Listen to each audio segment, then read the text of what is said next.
हाँ भाई ऑस्ट्रेलिया वालों, जो सूझने वाली है उसकी तैयारी है। अभी मजा आएगा ना भिड़ो। नमस्कार, मैं हूं रौनक, रणतंत्र देख रहे हैं आप। बचपन में अखबारों में मैं जब राशिफल पढ़ता था तब एक बार मेरी राशि में लिखा था कि आपका दिन बढ़िया निकलेगा, लेकिन उस दिन जब मैं घर से निकला तो नाले में गिर गया। पहला ख्याल यही आया कि यार ये भविष्यवाणी कर कौन रहा है।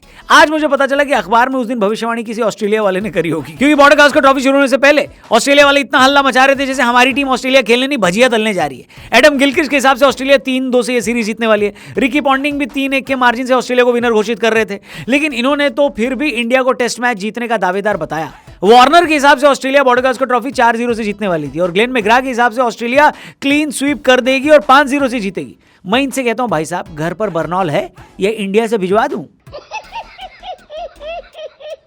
फास्ट ट्रैक डिलीवरी कर दी जाएगी भाई साहब, टेंशन ना लो, क्योंकि जिस हिसाब से मामला चल रहा है उस हिसाब से तो कल तक आपको जरूरत पड़ने वाली है बर्नॉल की, क्योंकि पर्थ में जीत की बर्थ लगभग हमारे नाम हो चुकी है। अब अगर कुछ उल्टा सीधा हुआ तो वही बर्नॉल हमें खुद लगाने की नौबत आ जाएगी, लेकिन ऐसा होगा नहीं, क्योंकि आज के दिन का खेल जब शुरू हुआ तो बुमराह भाई को वापस एक्शन में आने में ज्यादा देर नहीं लगी। ऑस्ट्रेलिया अपने कल के स्कोर में 3 रन ही जोड़ पाया था कि बुमराह ने उनके विकेट कीपर को आउट करके पर्थ टेस्ट में अपना पंजा खोल लिया। वैसे तो पर्थ की विकेट बुमराह भाई को सूट करती है, लेकिन अपने बुमराह भाई हर जगह सुपरस्टार है। बुमराह का टेस्ट बॉलिंग एवरेज 20.17 का है। 147 सालों की टेस्ट हिस्ट्री में सिर्फ एक ही ऐसा गेंदबाज है जिसके पास बुमराह से ज्यादा विकेट है और उनका एवरेज बुमराह से बेहतर है। बाकी सब तो छोड़ो, ऑस्ट्रेलिया के अंदर बुमराह का बॉलिंग एवरेज ऑस्ट्रेलिया के गेंदबाजों PAT Cummins, Mitchell Starc, Hazlewood और नाथन लियोन से अच्छा है।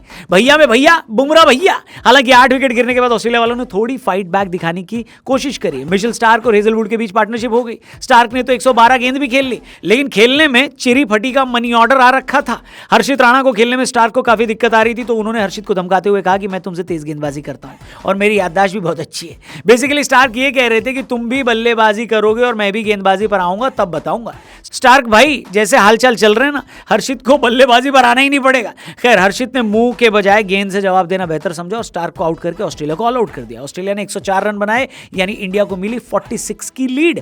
अब जरूरी था कि इस लीड को इतने बड़े टारगेट में कन्वर्ट कर दिया जाए कि ऑस्ट्रेलिया वालों का वहां तक पहुंचने में सांस फूल जाए। और अब की बार हमारे ओपनर्स ने कोई गलती नहीं करी। यशस्वी जायसवाल ने ऑस्ट्रेलिया की धरती पर अपना पहला रन बनाया और केएल राहुल ने दिखाया कि अगर पहली इनिंग में उनके साथ बेईमानी ना हुई होती तो ये लीड और भी बड़ी होती। दूसरी इनिंग में ये दोनों इतने कंफर्टेबल नजर आए कि आउट होना तो छोड़ो, इनके खिलाफ ऑस्ट्रेलिया वालों को अपील करने का भी मौका नहीं मिला।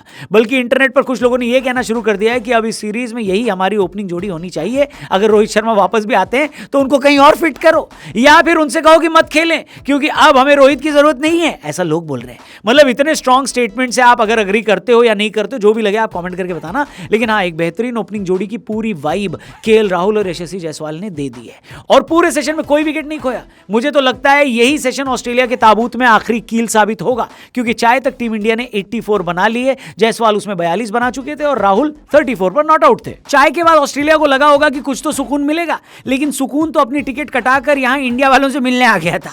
भाई साहब, क्या सुकून मिला है यशस्वी जायसवाल और केएल राहुल को बैटिंग करता देखकर। यशस्वी जायसवाल ने पहले अपनी हाफ सेंचुरी पूरी करी, लेकिन हमारा दिल गार्डन तो हो गया केएल राहुल को देखकर। जब न्यूजीलैंड के खिलाफ बेंगलुरु में टीम इंडिया अपना पहला टेस्ट मैच हारी तो सारा का सारा ब्लेम मीडिया ने राहुल पे डाल दिया था। ऐसा लग रहा था कि केएल राहुल ने उस मैच में 10 बार बैटिंग करी है, तभी सब लोग उन्हीं को ब्लेम कर रहे हैं। मीडिया प्रेशर इतना बढ़ गया कि राहुल को दूसरे टेस्ट मैच में ड्रॉप कर दिया गया। उनको इंडिया ए के साथ ऑस्ट्रेलिया भेजा गया और यहां पर भी जब वो फॉर्म में नहीं आए तो सबने मान लिया कि राहुल के करियर का यही अंत है। लेकिन ऊपर वाला जो कहानी लिखता है ना भैया, वैसी कहानी दुनिया का कोई राइटर कहां लिख पाएगा। रोहित शर्मा ने पर्सनल रीजन की वजह से पहले टेस्ट मैच में छुट्टी ले ली। शुभमन गिल का अंगूठा फ्रैक्चर हो गया। अभिमन्यु ईश्वरन पर टीम को भरोसा नहीं हुआ, इस वजह से राहुल को ओपनिंग करने का मौका मिला। और क्या बेहतरीन काम किया राहुल ने। मुझे तो लगता है पूरे देश को केएल राहुल से माफी मांगनी चाहिए। राहुल और यशस्वी ने मिलकर देखते ही देखते इतनी बढ़िया पार्टनरशिप लगा दी जितनी ऑस्ट्रेलिया की पूरी टीम नहीं बना पाई थी भैया। फिर दिन का खेल खत्म होने तक इन दोनों ने बोर्ड पर 172 टांग दिए। इंडिया की लीड 218 रन की हो गई।